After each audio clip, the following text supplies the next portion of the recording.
the Indian Police Service, and he has served in Mandi, Kullu, Solan, Kangra and Himachal Pradesh. In 2001, he was selected for an exchange program in the United States.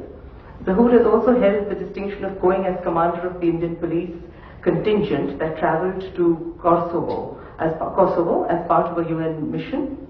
His travels are vast, and I'm told there are more than 22 countries that he's visited. He's also scripted and produced a documentary film titled Aap or Hum to introduce human rights awareness in schools. And currently he's the regional passport officer in Lucknow, whom we all need. There are people with many talents, as you can see, he's a multifaceted one. Apart from being an excellent, upright police officer with a taste for smutty jokes and good food, and I'm reading and quoting from Mr. Naqvi's introduction, this police officer had in his spare time been writing extremely readable stuff for the Tribune of Chandigarh. And his wit and insights are quite compelling when put together as a manuscript for a book.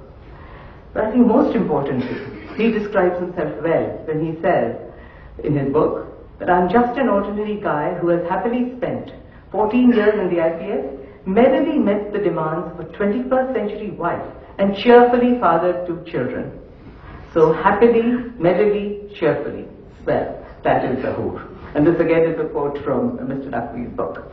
And I'll say that I think the title of his book is very apt. Cop at Large.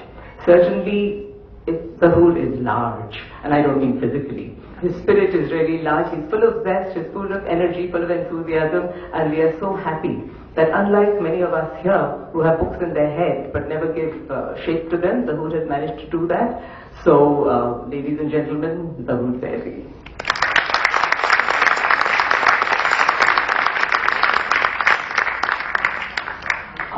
And now for the formal welcome. I may request Nidhi to come and present flowers to our chief guest and the author.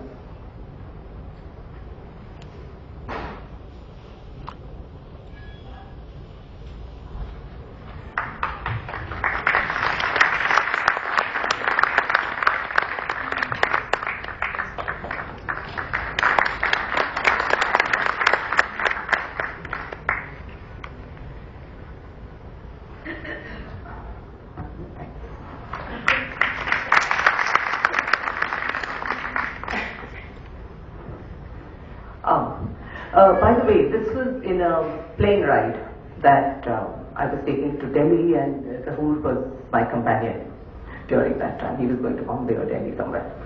And so that's when he told me about his book, and that's when he introduced me to a name that I really knew nothing about. He told me that middles, you know what middles are? I said, well, I know what it means, but you seem to have a special meaning for it. And that's when he introduced me to what middles really mean in the world of journalism. Some of the very famous middles writers have been Jak Suraya from Times of India, Busy Bee, Midday, Khushwant Singh, Hindustan Times, and now Darshan Singh Maini in Tribune, and of course our very own Zahur.